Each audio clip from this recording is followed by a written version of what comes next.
As mountain bikers, we understand that our sport is really hard. Like really hard, yeah.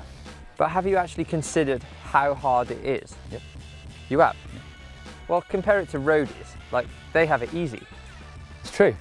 So we're going to actually test it out and go beyond perception of effort and use a heart rate monitor and crucially a power meter to measure a ride. So power meters have been around for a little while within mountain biking. I used to use one from time to time when I was racing downhill, just to make my training a little bit more effective. This Rex InPower from Rotor is super accessible and nice and simple for everyday riding. So we've got our hands on a couple of pairs. I'm going to go for a trail ride, normal trail ride, quite hard, and record my heart rate and power data and compare that to a road ride of the same duration. But what we need is a road rider. Where do you think we're going to find one of those? Who's that? It's Dan Lloyd. Hi boys. Well, Still haven't grown out there yet then. Yeah. Skids and wheelies going good. Oh no, not Dan Lloyd. I've never really liked Dan Lloyd. Matt Stevens is my favourite.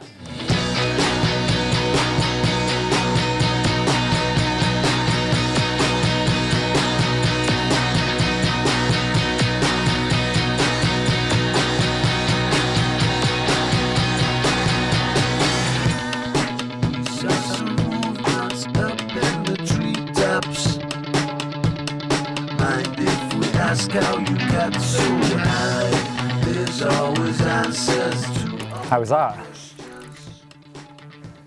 Steady. Right, let's see the data, compare the two. Let's have a look at the results. So this graph can look a little bit confusing to begin with, but it's just showing you the power I'm putting out at any one time. And as you can see, these are my results. It's really spiky. The power is fluctuating massively over the ride. One thing that you can draw from the graph is obviously, as you say, the spikes. Actually, right up here, they're getting on towards your max power. So you're putting out multiple max power efforts. Interestingly, you can also see there's quite a few times when I'm not putting out any power at all, not because I was being lazy, it's because I'm obviously coasting on the downhills. But you quite often see after these long parts with no power at all, there's some really big peaks where I'm actually putting the power down to get out of slow turns and short, sharp climbs. Good points there, Neil. Let's compare this to Dan's graph, and you can see that his power average jumps out at you is higher than yours. Yep. Now the reason for this is that he can sustain his effort for the whole ride. He doesn't have any descents where he can't pedal. He can sort of keep that power up, so he gets a nice average. Although there is no spikes in the graph, Yes. like your graph. Far fewer spikes than on a mountain bike ride. Yes, he doesn't have to get on the pedals and sort of power up short, sharp stuff. He can sort of carry his cadence into them.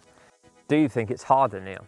Yeah, but I'm spending much more time at elevated heart rate, and also those short, sharp sprints are doing quite a bit of muscle damage.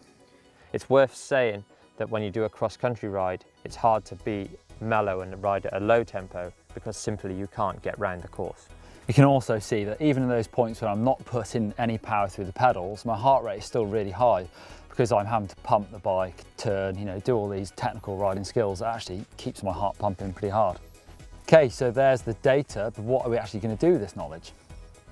Well, it's clear that every mountain biker wants to get fitter, ride faster and make it easier. The truth is, it's never going to get easier. But from looking at the graph, you can see that long endurance rides at low tempo will really be detrimental to what it shows with the particular lap that we've done today. Yeah, actually, I'd be much faster to work on my 5 seconds to say 2-minute sprints, and actually, as well as that, try and get my body to recover as quickly as possible because the downhills are much shorter in duration than the climbs are. So the great thing about power meters really are they show you the exact demands of that particular ride. So maybe if you live in somewhere more mountainous than where we ride, you maybe are riding 20-30 minute climbs where the demands are going to be a lot different to the short punchy climbs we've got here, and you can use that data to train effectively.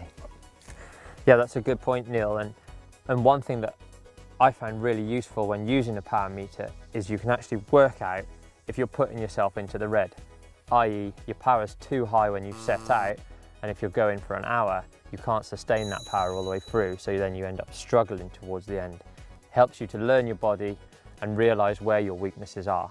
And if you want to see more videos from GMBN, you can click up here for my How to Train for Enduro video. That's the first of a series of training videos. And another useful video is down here, how to survive a climb. Click down there. Also, you can just click on my power meter to subscribe to GMBN. I'm off. Put some power down.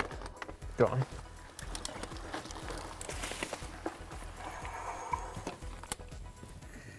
Oh no, not Dan Lloyd. I've never really liked Dan Lloyd. Matt Stevens is my favourite.